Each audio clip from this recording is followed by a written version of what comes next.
Hello and welcome back to another popcorn chat. I hope you guys are doing well. In this video, I'm going to be speaking to you about that horror film that everyone's talking about, Osgood Perkins' latest film, Longlegs. This film has been shown at festivals, it's had a lot of people excited, so it's definitely been very hyped up. So I was curious to see what all the fuss was about, so let's get into my thoughts. What I was really surprised about, and I actually really enjoyed about this film, was the fact that it was much more of a crime thriller. They are on the case of a serial killer in a small town who's going around and killing all of these families somehow by not even entering these buildings. And we are introduced to the character of Agent Harker, and she has a special ability to tell where things are. So that then sets us up for the film, and there's a lot of creepy ongoings from there really, and I won't get into spoilers, but the balance between thriller and a horror is really interesting.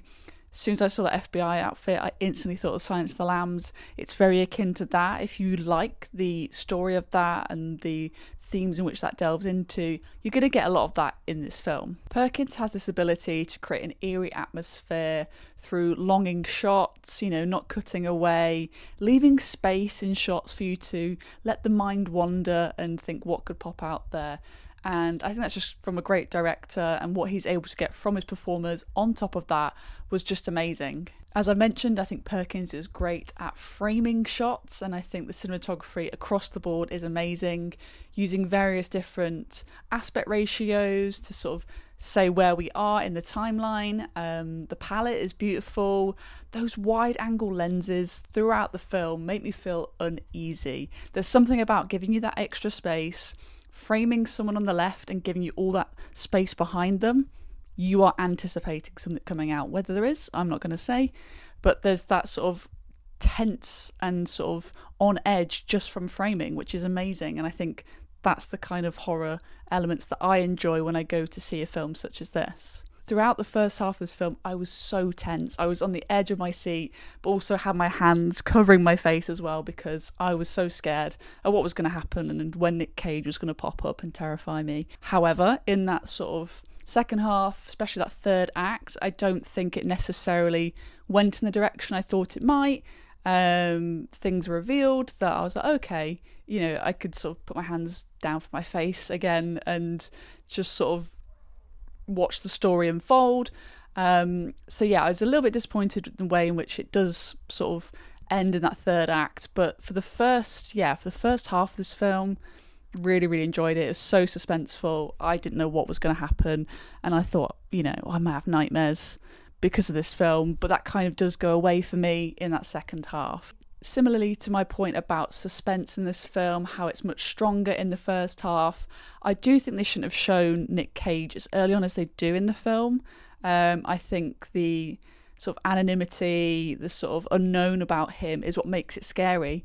So there is a point where they do sort of see him and you see his full face, oh, okay. So I don't know, I just think that could have been much further, maybe towards the third act there could have been something there, but I think he's revealed fully on, oh, that's Nick Cage. That's, just a silly little guy. I do think the themes ultimately which this film is about is a little bit cliched. We've seen that in horror films time and time again. So I do think, again, that's maybe the film's detriment, but where it's set and the era that it's set and referencing various presidential candidates in the back of shots in framed photos kind of says where we are in the United States, what the people, maybe in these places think about the US and, people as a whole, is sort of sets up this world, the small town kind of attitude. I think it's just so good at making it feel so, secluded, cut off from the rest of the world, and you can see why people in these sorts of states in America may think that way. This was a great film. Don't get me wrong, I really enjoyed this film. There's lots of great things to love about it. The filmmaking, the performances. I think Micah Monroe does a great job once again. I think the sound design was excellent. That really played into the horror for me and made it really sort of tense throughout. Nick Cage, of course, does an amazing performance. He is very unnerving, and I'd be very intrigued to see how well I sleep tonight because of that. But yeah, I do think there could have been something that wrapped it up a little bit more in that third act, and we could have seen much more sort of loose ends tied up and maybe some things felt rushed for me. Yeah, it just didn't fully go in the direction that I wanted it to. Overall, I thought Longlegs was a great horror film. I think there's a lot to take away from here.